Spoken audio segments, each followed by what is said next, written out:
I am Brad Keelor. She is Mirna Kassem. Coming up next on Director's Cut, it's another culinary tour of Lebanon, and we'll talk about tabbouleh.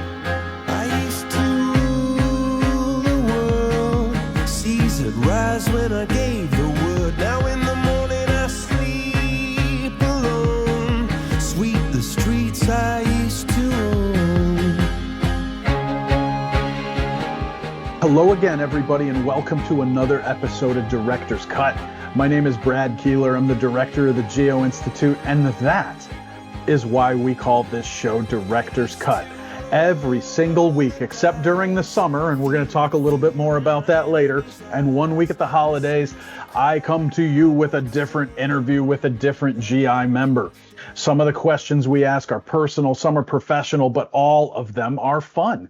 If you don't know anything about the Geo-Institute, after you watch this interview today, head over to geoinstitute.org. There you will learn a great many things about us, including that we are a technical society with about 12,000 members, most of whom are geotechnical engineers and or geologists, and that we are part of the American Society of Civil Engineers. And if you like what you see today, and I think they should, it's very summary all around today, you should click like, subscribe, and get notifications, and we will let you know every time we post something to the YouTube channel. We have backgrounds today. We have special attire. I have mango juice. I had the sunglasses. We are just living it up, because it is the Director's Cut summer send-off. Yes, this is the final episode of Director's Cut before we take a summer break and come back stronger and all that other good stuff in September. So joining me all the way from the other coast, from Berkeley, California, where she is a PhD student at the University of California, Berkeley, it is Mirna Kassem. Whoops, I did it there. Mirna Kassem. Boom. Welcome, and thank you for doing this. Thank you so much for having me today. I'm so happy to be here. Thank you. So we'll talk about all kinds of summer stuff. What I will say first is usually I do this outside at the palatial Keelor Estate in Virginia. The heat index right now is 118 degrees, and so I decided it was a better idea to not give that a shot and that I would be inside with my Disneyland background so that everybody can feel summery. And the first thing, Mirna, do you want to tell everybody what your background is before we get going? Yes, of course. Hi, everyone. So this background is in Beirut, my hometown. And this site specifically is called the Raushi Rock. And something funny here is that before I became a geotechnical engineer, I would always think about it as, this famous landmark. But then now I see it very differently. It's a huge limestone formation sitting in the Mediterranean and, shaped over thousands of years by weathering and erosion. So not just it's a very beautiful rock, but it tells a geotechnical story and geological story there. That is amazing. This is the full view. And we'll get into more about Lebanon later on in the interview. Of course, as we do here on Director's Cut, we have 10 questions, the same way that we do every single week. And 2 of those are the same ones that we ask everybody. We, of course, start with one of those. Describe your job in 45 seconds. So I'm a civil and environmental engineer, and right now I'm a PhD candidate at UC Berkeley, working with Professor Dimitrios Zakos in the Geosystems program. I like how professors usually describe their work as being divided into research, teaching, and service. I think this also applies to us PhD students, but definitely on a smaller scale. So yeah, this is what I do. But if I would talk a bit more about my research, I predict where and when landslides would occur after and during extreme rainfall events, as well as earthquakes, but not just on a single hill slope, but rather on a bigger scale. And the whole idea behind it is to really enhance the community resilience for the most susceptible locations. How long was that? 45 seconds is just a guideline. We don't actually time anybody here at Director's Cut, although that might be dangerous to say if future guests are watching. We're going to get back to the landslides in just a few minutes here, but we have to ask the fun questions when we're on Director's Cut too. And so, Mirna, we start you with this. What's the first thing you do when you get in your car? Okay, this is an interesting question. So the first thing I do when I get in my car is actually to count. You might find this funny, but I have this a small checklist of 5 items because when I first started driving, I would always forget something. So now it's Oh, the seat belt, lights, mirrors, GPS, and my very own music playlist. And as a matter of fact, this checklist has changed over time. So when I first started driving, it was more about, brakes, hand brakes, gas. But hopefully, with time, those became natural, thank God. So the checklist got updated over and over time. But I thought this was a very smart idea. So I decided I will always have a checklist. And yeah, here I am, 7 years later, still having a checklist. but I don't think there's anything wrong with that because so my checklist is when I'm wearing a suit because I always count everything because there was one time when I was maybe like 25 and I Okay. left the house without a belt. And I know nobody noticed and nobody paid attention the entire day, but it bothered me. Good And thing so I it was wasn't like, your wedding day. yeah. So I was like, from now on, I'm going to count all the different pieces.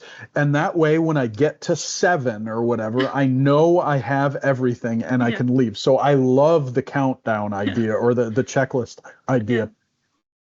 What's currently on your favorite playlist? Give us a couple Um, of songs. yeah, I definitely like listen to a lot of Arabic songs. Should I say the names Do of them? it. Absolutely. Yeah. I hear a lot for Joseph Atiyeh. Actually he was in LA last weekend and I attended one of his parties. One song I like is Kun, which means be, so the action of being there. And I also love Coldplay a lot. I also went to their concert in Stanford 3 weeks ago. I would say my favorite song for Coldplay is Viva La Vida. And it means live the life. I love it because they sing it, from a point of view of a ruler who had a lot of power, but then lost it all. And I love it because it's all about, change, reflection, and staying humble even when life doesn't go your way. And the music is like very powerful. Like they would change those deep and sad feelings into something that's very uplifting. And it gives me so much energy. Whenever I'm feeling down, doing research and stuff, it's great. So I love you, Coldplay. So that's perfect then that you said that right at the end because we go right into that research question with number 3. And I was excited when I heard what you wanted to talk about because I think it's been a while since we've had a landslide person on here. And it's been even longer since we've had somebody, maybe never have had somebody to talk about rainfall induced landslides. And yours is really specific. Your research has been on rainfall-induced landslides in Puerto Rico. So, I mean, I guess tell us the story, right? How did you get into this? And then talk a little bit about the work that you're actually doing now on this. Uh-huh. So, first of all, how did I get into this? When I first got admitted to Berkeley, I was admitted right away as a PhD student. So I came here. I've crossed so many miles from my home country, Lebanon, to here, and I had no idea what I was gonna work on. And so when I met Professor Zakos for the first time, he asked me, "What do you like to work on?" The first thing I had in mind, I don't want to write codes. I hated it. So he asked me. So I said, I thought like, what would be something that wouldn't involve coding? So I said, oh, field testing, lab testing. I was so naive at that point. Like I didn't know that even those would require, writing codes. So he said, what about, modeling rainfall induced landslides? And I ended up like my entire PhD is about writing a Python code that models rainfall-induced landslides at a regional scale.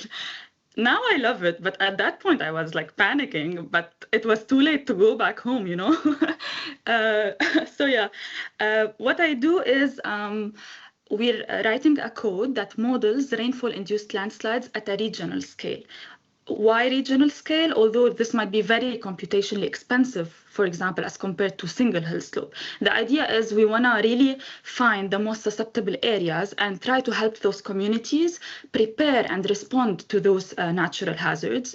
So this is why we do regional scale. And my model basically is physics-based. So we actually use the physics of slope stability, all the complicated hydrological modeling of, infiltration, surface runoff, groundwater flow, and then we get our pore pressures, and then we do the slope stability part to form 3D landslides. So it's basically predicting physics-based landslides at a very big scale. For example, the entire island of Puerto Rico. Not only we predict the locations, but also the areas, the volumes, the depth at which they're triggered, and also the timing of failure, which is very important for early warning systems, recovery plans, and what have you. So a couple of follow-up questions Yeah. here. I think the first one seems pretty obvious to me. Why did you hate coding? Were you just intimidated by it? Did you really not like it?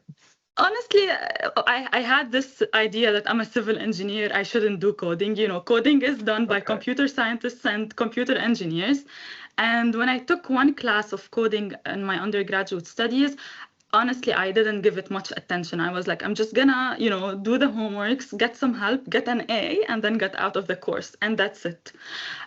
So yeah, I think I was intimidated, but when I came here, and then with time, I think I got better and better. So yeah. And the second thing is, we're going to take you a little beyond that research now.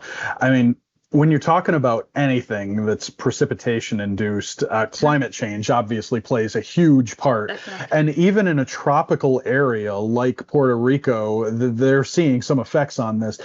Can you talk a little bit about, even if it's a hypothesis at this point, what you think the impacts of climate change could be on these rainfall-induced landslides there? Definitely. So I think the main impact would be climate change is resulting in a great shift in the precipitation patterns, whether we're getting more of those extreme rainfall events, which are basically tropical cyclones or hurricanes. So we got a hurricane of category 4 in 2022 in Puerto Rico, actually. It was Hurricane Fiona.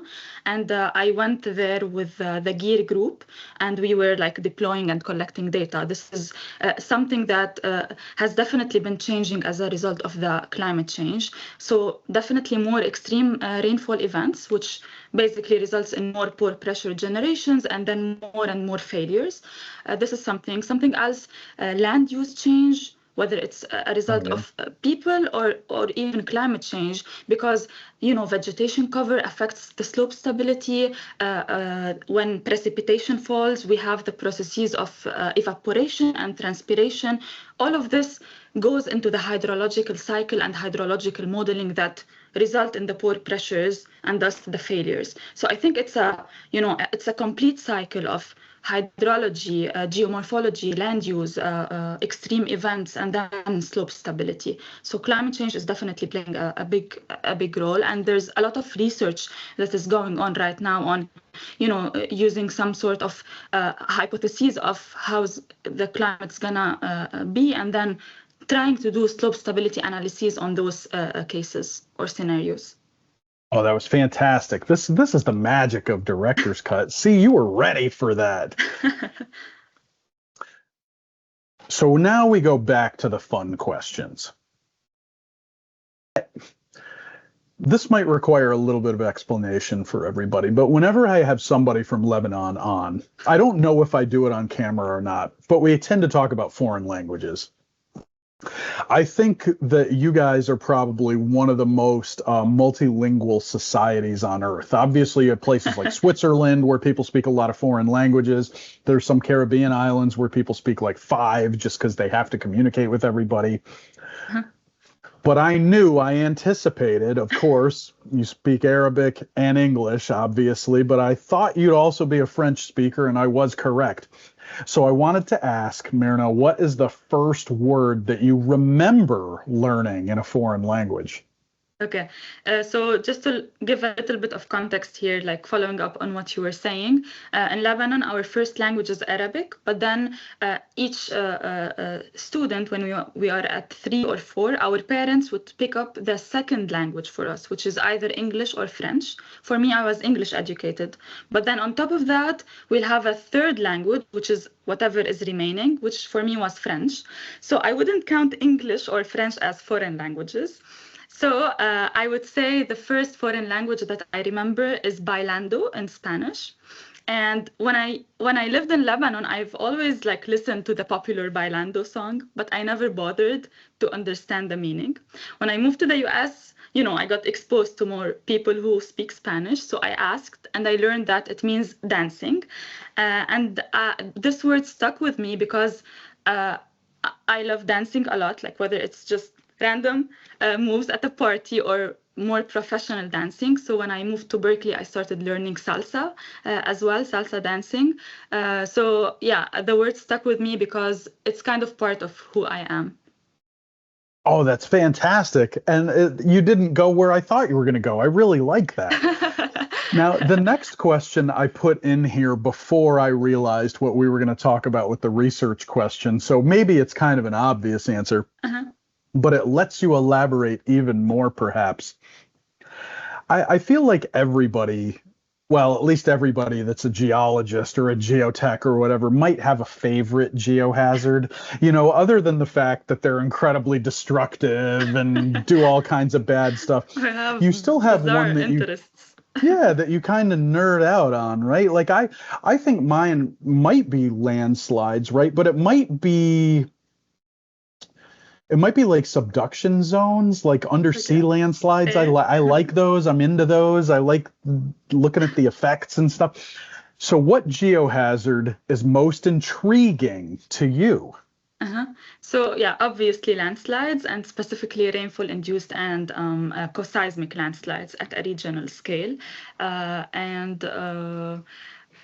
Definitely because I work on them, but also I got more and more fascinated when I started to dig deeper into them. Like I realized how complex and diverse those are. Like I study shallow landslides mostly, but there's still a lot of, deep-seated landslide, rock falls, debris flows. It's very diverse, and I have to say not simple. And then during my fieldwork in Puerto Rico, during Hurricane Fiona in 2022, I witnessed landslides that were initiating in real time. And this was very striking and intense. Like I was seeing the impact happening in front of my eyes. This was very fascinating. And then when I interacted with locals there, they were, telling us about the impact landslides have on their daily life, social, economical, and a lot more. I was like, this is very eye-opening, and it made me appreciate more like the work I do, and it felt so urgent and real. Yeah. I really like talking to people about those social aspects of the gear reconnaissance because, I mean, I don't know how many people think about that before they go on one of these trips. And I always refer back to Ellen Rathje's trip to Haiti, where a lot of the work that they ended up doing was on almost like relief work, right? How surprised were you when you went on that first gear reconnaissance mission like that? Or do you feel like you were prepared for it? So before that, I've been to Puerto Rico with a NASA-sponsored project, but it was studying Hurricane Fiona, but like 3 years later. So it wasn't like during the event. But in 2022, it was like, I got an email from Professor Zakos, like we should deploy. It was during the hurricane. It was, first of all, very adventurous. Like we would be at the top of the ridge, and we would get a message from the municipality that people should be inside. But then like we're in the middle of the hurricane, and like landslides are getting triggered. And I was just not thinking about anything but going after the landslide and taking pictures. This is what I was like doing all the time. So we took pictures of around 900 landslides during that hurricanes over like 4 days.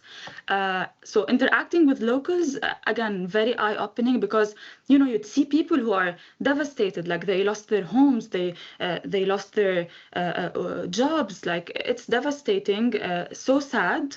but at the same time, like, it really gives us motivation to continue doing what we're doing, because like it's not just, you know, doing something that is just technical. No, it's really affecting the daily lives of people. I've also seen it here in the Berkeley Hills as well. We get a lot of landslides, and people would start asking you questions like, what should we do? Should we talk to the insurance? Like, I don't know those answers, but I just know the science, and hopefully one day we will be able to, you know, not get any of those landslides. Oh, that's amazing. Good answer. The other question that we ask everybody when they come on Director's Cut is to tell their ASCE story and their GI story. I guess that's maybe the more important one on Director's Cut. So how did you first get involved with ASCE and GI? So this takes me back to 2018, when I was doing my undergraduate studies at the American University of Beirut back in Lebanon. So I joined the ASCE student chapter. And honestly, at the time, it was kind of the group of, you know, popular and cool folks on campus. So I thought, why not? So I joined as a member at large, but then eventually I became an events officer. Obviously, we organized a lot of, you know, social and professional events, but the ones that really stuck with me are the volunteering camps. So we ran those twice, once during the summer break and then one during the winter break. So we'd pick a site somewhere in Lebanon and then volunteer for like 10 days to renovate the place. Often it would be a public school or a neglected playground. So we'd paint classrooms, build masonry walls, fix up sports areas, you know, plant gardens, all while enjoying ourselves as a team. So this was very rewarding and definitely a lot of fun.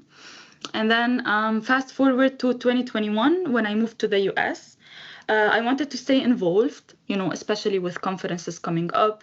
And I wanted to take advantage of the discounted student rate, I have to admit it. So I joined the Geo-Institute as a member, and yeah, here I am. Motivational and inspiring. And I especially liked, we're like 226 episodes in, 227. I don't think anyone has ever said that the ASCE student chapter was the cool, popular kids. Yeah, they were. This is the first time. This is amazing to me. So that's great. Wow, we get everything on here. That's fantastic. We're going to talk a little bit more about AUB later on in the show, but we always know, we already had our music. Director's Cut is at its heart a show about food, sports, and music. We're going to talk food now. And I want to know, Mirna, what Lebanese recipe are you the best at? And I had two qualifiers on this. It could be what you cook the best out of all the Lebanese food, or what Lebanese food you cook better than other people do. So, okay. I mean, I don't know. It could be either one of those. Okay, this is an easy one. I think I'm best at making tabbouleh, and tabbouleh is a traditional Lebanese salad, basically made of, you know, finely chopped parsley, mint, tomatoes, onions, bulgur, and tons of olive oil, spices, and lemon juice. I gave you the recipe. And it's super refreshing, especially during the summer.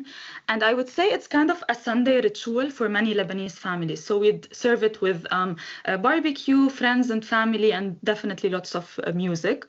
And you know you're good at it when you get a lot of requests for it, which I do. And just last week, we had a cooking day at Professor Robert Kayen's place.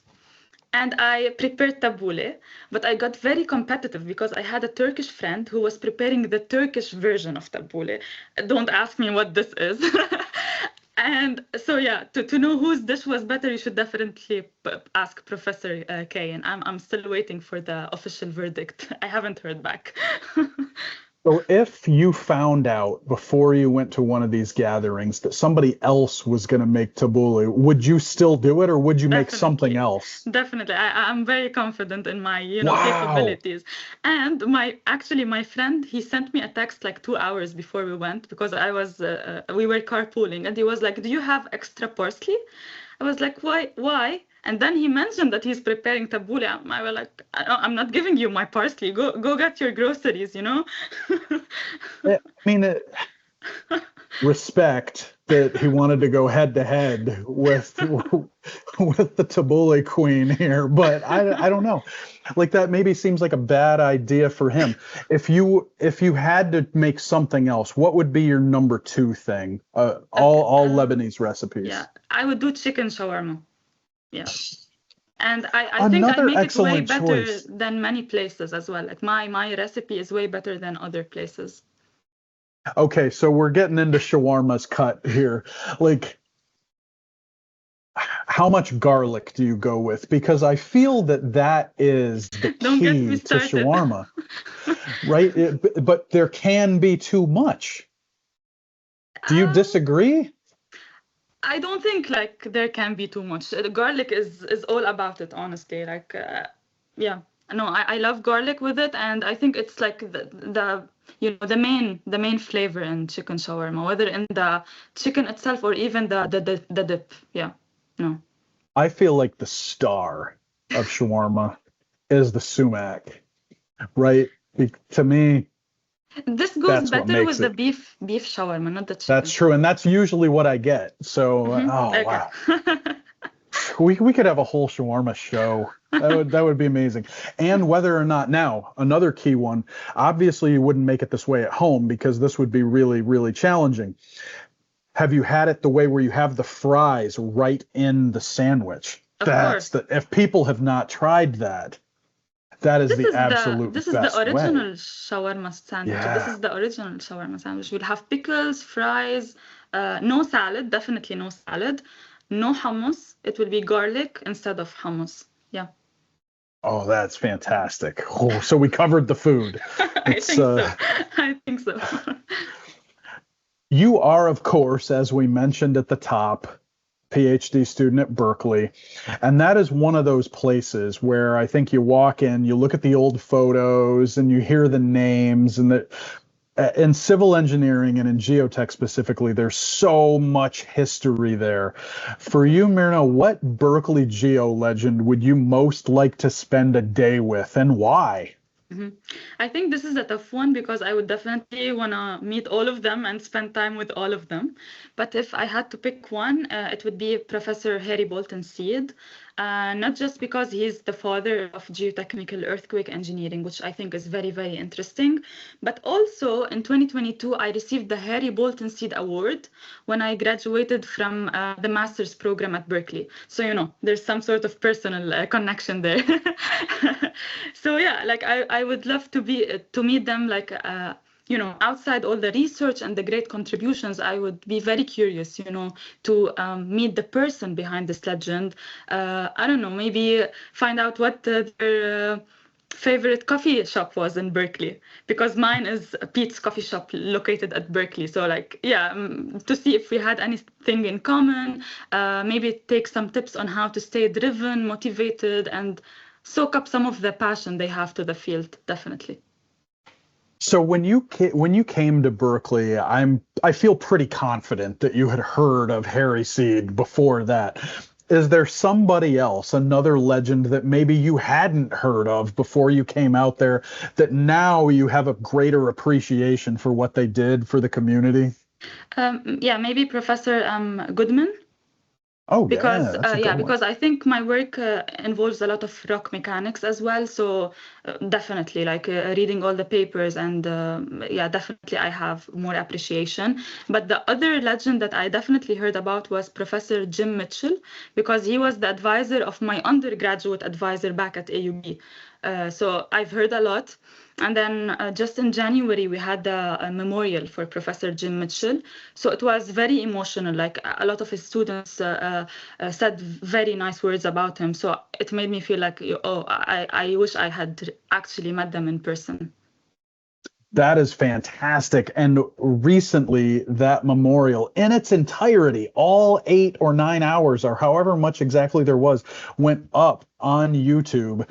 And we'll put the link to that again down in the show notes. So shout out to everybody who put that together, and fantastic answers there. You have a lot of legends to choose from at Berkeley to spend the day with. We're down to the final 2 questions, and it's always kind of sad, the final 2 questions of Director's Cut before our summer break. And they're coming to you, Mirna. So we've talked about AUB, the American University in Beirut, a few times already, and you've been involved with the alumni community, the local chapter there in the Bay Area even. What is the most rewarding part about being involved in that community? I think, first of all, probably tell people how big the chapter is and stuff, because a lot of people in the U.S. are probably not aware of how many AUB alums there are in this country. Yeah, no, we're a lot. So first of all, AUB has given me a lot, honestly, more than just a degree. Like those 4 years of my life, I would say were the best. I've grown up a lot as a person. So when I moved to the US, I was like, I want to give back. I want to stay involved and always remember my alma mater.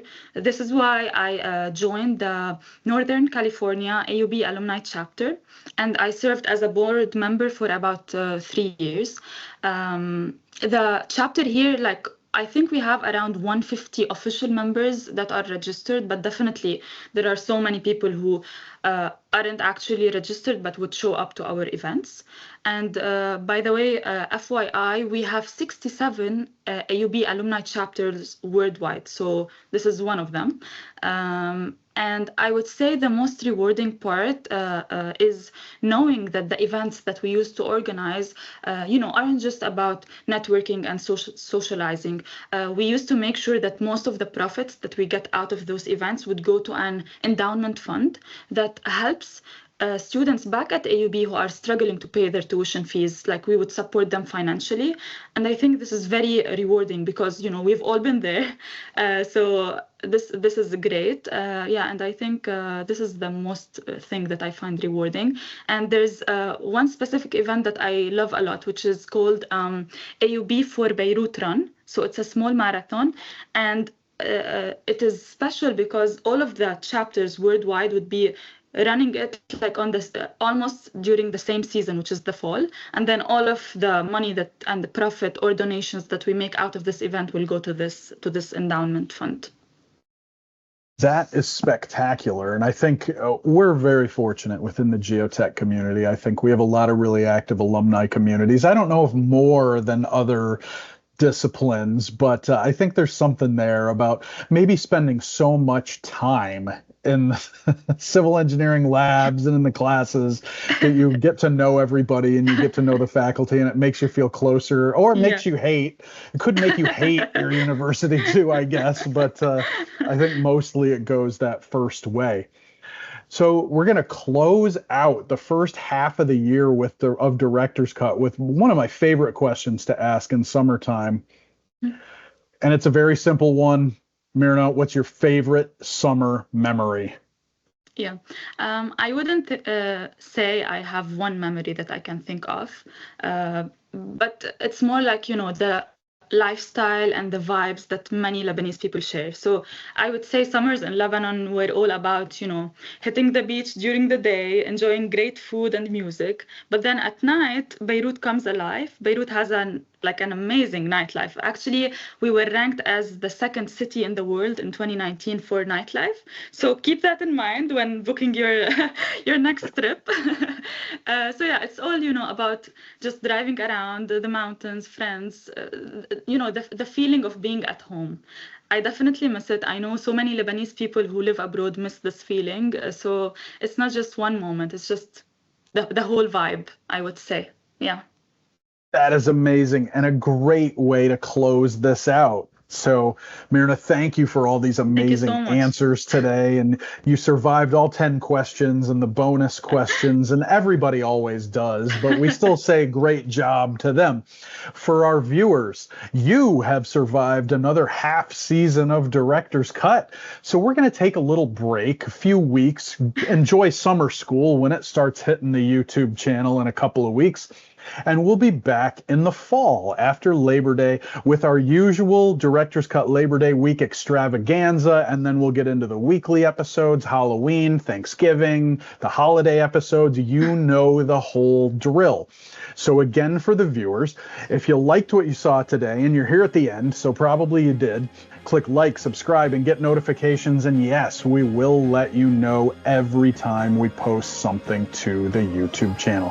Mirna, great job today. Thank you so much. I hope this was a good time. It was great. Thank you so much. I always worry that people are going to get excited about coming on, and then they're going to be a guest and they're going to be like, no, it was really? great, honestly. Like, That even was watching it, like, I enjoy it. So, like, now it's even better. And again, for all of our viewers, we will see you after the summer with brand new episodes of Director's Cut.